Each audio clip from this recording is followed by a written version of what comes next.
对对，可能是有点太过分了吧。他们这种应该都是相互的，结婚啥谁都跑不了，是吧？后面表现可能也就是关系比较好，人缘比较好。他带着头盔呢，没事。伴郎当个御姐女，他不错了，别装了。立马顶到我身上啊！我了这哪儿的鱼？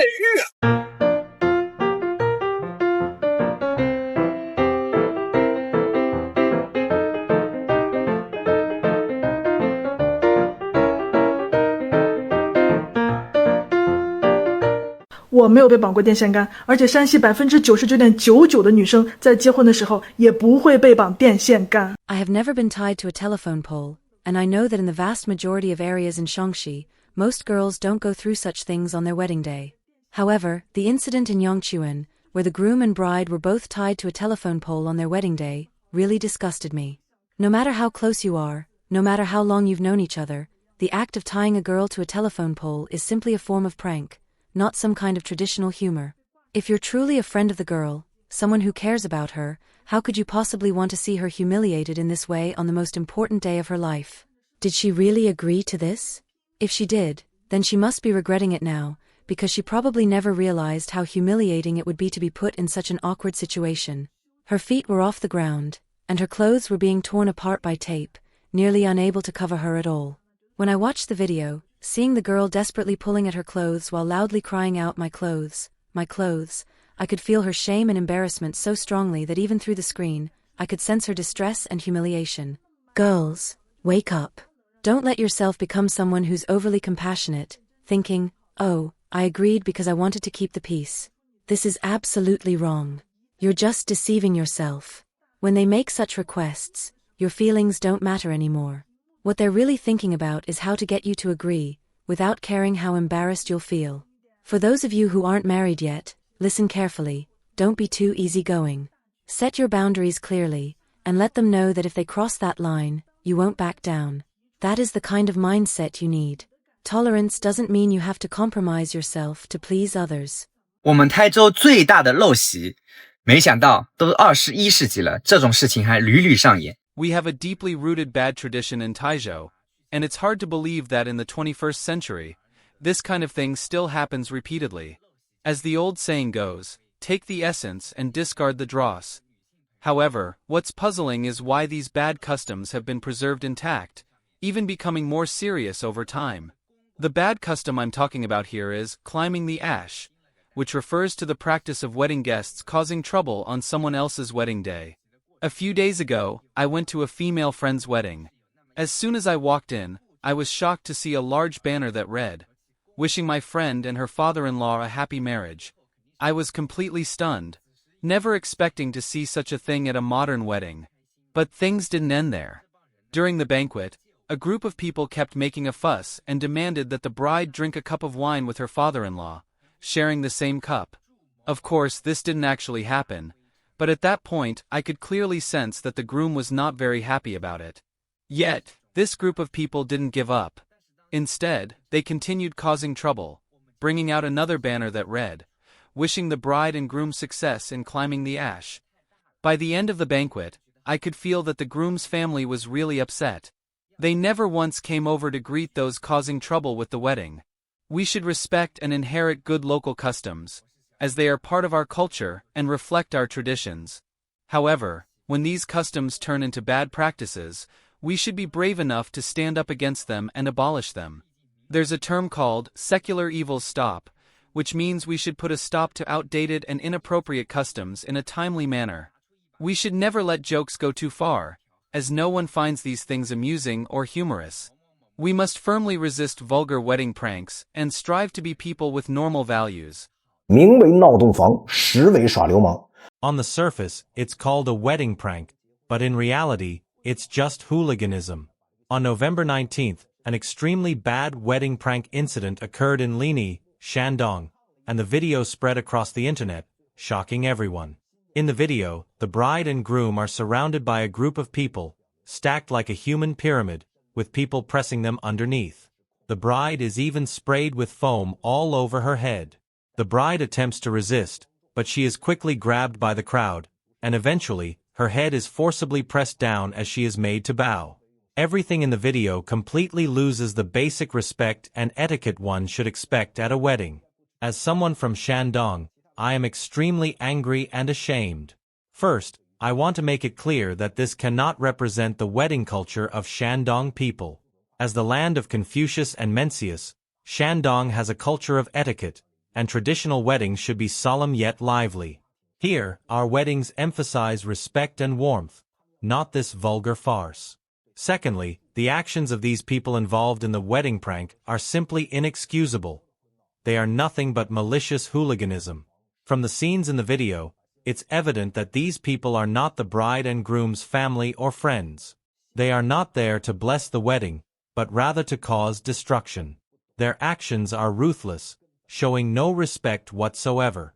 In reality, they are there to specifically insult the bride and groom and their families. This makes me even more certain that these people are not engaging in this behavior for the first time. They may have done similar things at other weddings with the aim of undermining and defaming traditional wedding customs. Chinese traditional weddings have deep cultural roots. They are not just a union of two families, but a blessing to both parents and relatives. It affirms the responsibilities to family and society and offers well wishes to the couple. However, in recent years, there has been an increasing number of wedding pranks that have turned extremely vile, such as tying the groom to a tree and throwing eggs at him, or even physically assaulting the bridesmaids and the bride. These people do not understand the true meaning of a wedding, or perhaps, they simply do not care. Such extreme and malicious behavior, if left unchecked, will continue to happen at weddings, causing immense psychological harm to the couple and their families and friends. It may even make many people afraid to hold weddings at all. If such behavior continues to run rampant and unchecked, it will not only be an insult to the couple and their families but also a huge blow to and desecration of traditional Chinese wedding culture. We cannot allow such vulgar behavior to continue to spread. We must resolutely resist it. 订婚原本是一段婚姻开始的美好见证。 Engagement should be a beautiful witness to the love between two people, a symbol of the beginning of marriage. However, nowadays, in many places, engagement banquets have turned into extravagant venues for comparison, causing many families to be burdened with heavy debt, leading to unbearable hardship. Some people even openly say, it's not that we don't want to get married, but we simply can't afford it. If this vulgar phenomenon is not promptly curbed, it will become a stumbling block for many rural families on their path to prosperity, and may even worsen the poverty problem. The day before yesterday, I attended the engagement banquet of a friend's child. Originally, I thought an engagement was simply about choosing a good date, sending out invitations, and having the two families meet. However, I was shocked to find that this engagement banquet, costing nearly 200,000 yuan, was nearly as extravagant as a wedding. In addition to the 100,000 yuan engagement gift, dozens of Mercedes wedding cars were neatly lined up, with a grand procession escorting the groom to the bride's home.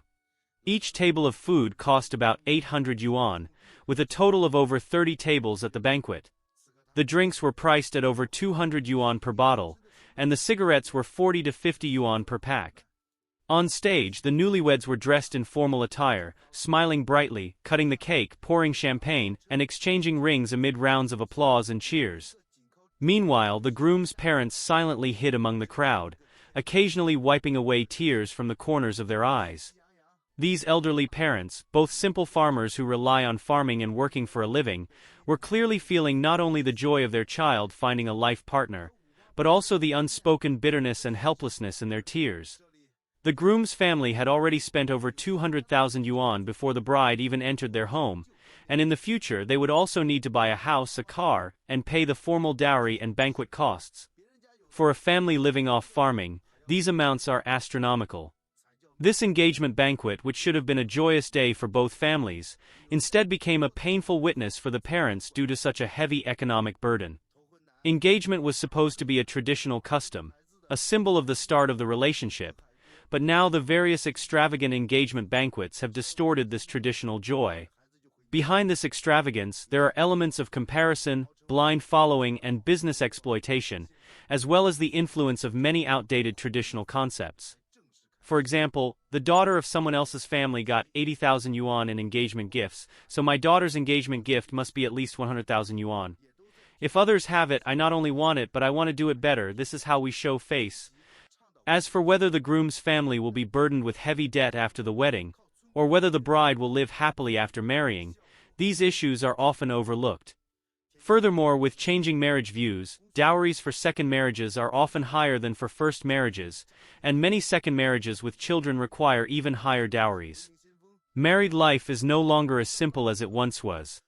If things don't go well, it's not uncommon for the wife to return to her parents' home with the children. Nowadays, marriage seems to have become a competition. What people compare are dowries, face, and material wealth, while true happiness in marriage seems to be increasingly distant. In recent years, various levels of government have been vigorously advocating for social change, resisting high dowries, and many places have already called for the cancellation of engagement banquets to reduce unnecessary extravagance, actively promoting a civilized wedding culture. However, relying solely on government advocacy, local regulations, or people's voluntary behavior still has minimal effect. The rampant high dowries not only challenge public order but also worsen the social atmosphere in rural areas, intensify family conflicts, and severely affect the stability of rural society. If this phenomenon is not effectively curbed, it will place even greater burdens on rural society and families. To fundamentally solve this problem, it is necessary to combine the promotion of civility with the social welfare system, establish unified regional engagement and marriage regulations, strictly regulate all kinds of extravagant, wasteful behavior, and ensure clear rewards and punishments. Those who practice civilized customs should be encouraged, while behaviors that cross the line should be punished. Only in this way can we effectively stop this phenomenon and prevent more families from falling into difficulties due to expensive marriages. Of course, marriage and family are personal matters, and implementing these measures is quite difficult. For many families, if they don't have a skill or stable income, relying solely on dowries to get rich will eventually lead them to run out of resources. I also suggest that families of the bride should not force the groom's family to throw extravagant engagement or wedding banquets just for the sake of face. In reality, many people don't care whether you look beautiful standing on the wedding stage, nor do they care whether you'll be happy after marriage. What they care about is simply when the food will be served, and how they can get back the money they gave as a gift. Therefore, wise women, when choosing a partner, will not demand that the other party spend large amounts of money to throw a so-called showy wedding, because they understand that the essence of marriage is not in the luxury of the wedding, but in the future life together and the time spent hand in hand. After all, the wedding is just a one-day ceremony, and marriage life still involves the mundane aspects of life like daily necessities. A wise choice is to save the money that could be wasted on a wedding and use it for what is truly needed in the long run. Last month in our Blue Tian County, a girl got married to a man from the neighboring Lichuan County, and the wedding was truly infuriating. This wedding farce has now spread everywhere. Before the wedding, the groom decided to save some money by renting 10 autos from a rental company to be used as wedding cars. The rental company stipulated that if a driver was required, the fee would be 300 yuan per day per driver. If no driver was needed, only the rental fee would be charged. To save 3,000 yuan, the groom chose to have his friends drive the cars instead of paying the rental company's drivers. On the day of the wedding, the groom's wedding car convoy drove towards the bride's house in a grand and impressive manner. In the convoy, there were not only 10 autos, but also a seemingly grand atmosphere. However, as the procession proceeded, some details became rather inappropriate. First, the bride's family had a traditional custom. In order to open the bride's door, the groom's side had to pay a red envelope. In this tradition, the bride's best friends stood inside the house, and the door would only be opened after the groom's family gave them red envelopes. At this point, each of the bride's friends received a red envelope, but the amounts varied. The largest red envelope was 100 yuan, while others were 10 yuan or 20 yuan. The groom's group calculated that they had to spend around 800 yuan on these red envelopes. This made the groom's friends unhappy, and they collectively forced the bride's door open, even damaging the door in the process. It's important to note that this was a newly renovated house, and the door was brand new. The bride's father was furious. but he held back his anger and didn't lash out at the moment. After finally getting the bride into the wedding car, they were ready to drive to the groom's house. However, more discomfort awaited the groom. Not only did the groom's friends lack professionalism during the wedding procession, but their actions also displeased the groom. During the procession, some of the friends even stopped the cars on the road and asked the groom for fuel money, even though the cars had already been fully fueled since they were rented. It had nothing to do with them. These so-called friends of the groom really had no shame. They were there to help with the wedding procession, yet they had the audacity to demand fuel money. The groom didn't resist and gave them the money. What's even more inexplicable is that these friends then asked the groom to buy them cigarettes, specifically the Furong Wang brand. A carton of Furong Wang, 10 packs, costs more than 200 yuan, and they made the groom buy 10 cartons, totaling over 2,000 yuan. Many people started to wonder, are these so-called friends of the groom here to help, or are they just taking advantage of the situation? After the groom bought 10 cartons of Furong Wang, it still wasn't enough. He later bought 3 more cartons, spending another 2,600 yuan just on cigarettes. The groom's uncle, feeling uncomfortable with the situation, told the friends to stop causing trouble and to proceed with the wedding convoy to the wedding venue. But the groom's friends said, "Today is a joyous occasion, and we're here to help because we hold you in high regard." Afterward, these friends came up with a new demand.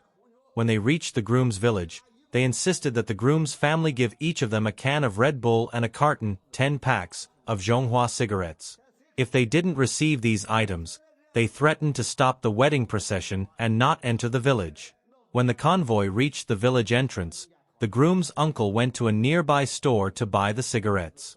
He told the friends, "We are really grateful to you for helping today, but we can afford to give each of you a can of Red Bull, but we really cannot afford to give each of you a whole carton of Zhonghua cigarettes.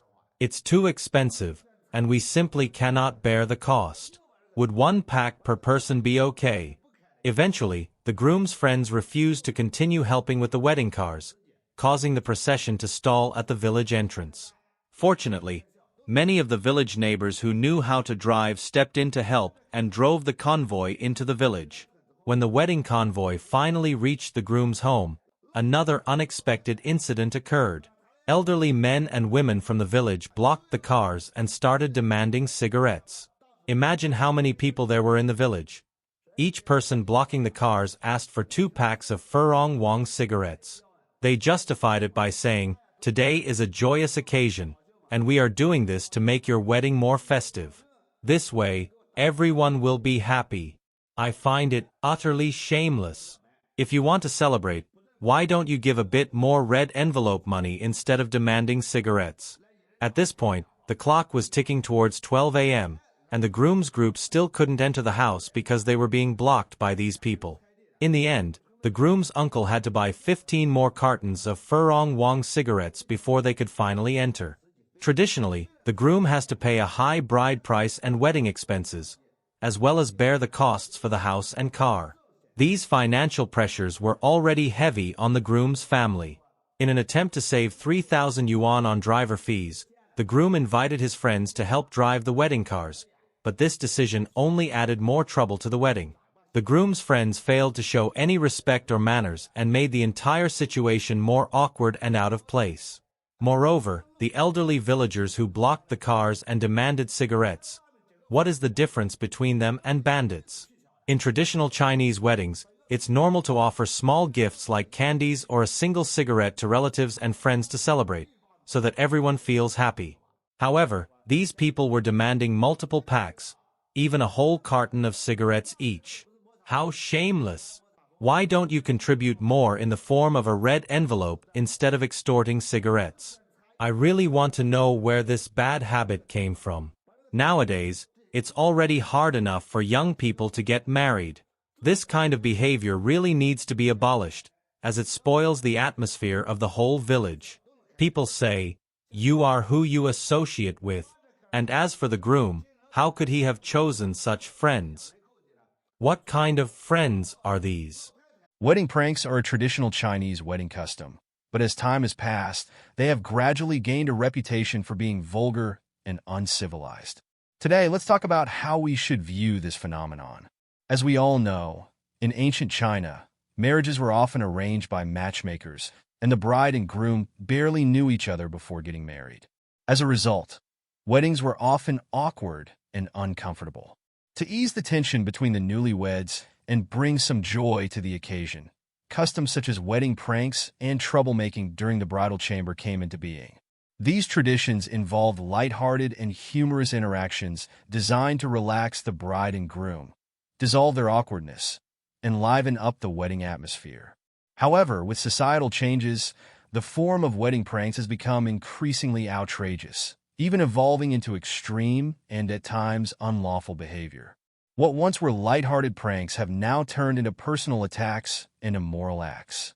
For example, some have committed acts of violence against bridesmaids, attempted to throw the groom into water, tied the groom to a tree by the roadside using duct tape, smeared toothpaste on his face, placed firecrackers on his backside, forced him to pinch cigarettes with his toes, stripped him of his clothes, and even pulled off his underwear. Absurd actions seem to occur regularly. This type of outrageous wedding prank generally happens among groups with lower educational backgrounds and poor moral standards. These individuals often have a herd mentality, thinking that wedding pranks are a way to bring fun and show off. Some also believe that through these pranks, they can benefit in some way, or that they can derive pleasure from the discomfort of others. They have little regard for the feelings of the bride and groom, the best man and bridesmaids, or anyone else involved. They do not think about how their actions could cause unnecessary trouble or harm to others. In addition, some individuals engage in wedding pranks to satisfy their vanity or seek revenge. For example, some use weddings as an opportunity to vent their frustrations or settle personal scores. Such behavior is often linked to long-term repression, traditional mindsets, and immature or irrational thinking. Of course, we are not opposed to a lively wedding. Marriage is a joyful occasion that deserves to be celebrated. Naturally, we hope to create a fun atmosphere to express our best wishes to the newlyweds. However, the excitement at a wedding should be civilized. It should be based on respecting and caring for others, not on inappropriate actions for amusement or emotional release. What do you think of the phenomenon of wedding pranks in China? Feel free to share your thoughts in the comment section below. I'd love to hear your opinion. If you like this video, please give it a thumbs up and subscribe to our channel. Your support means a lot to us, and we'll continue to bring you better content. Thank you again for watching, and see you next time.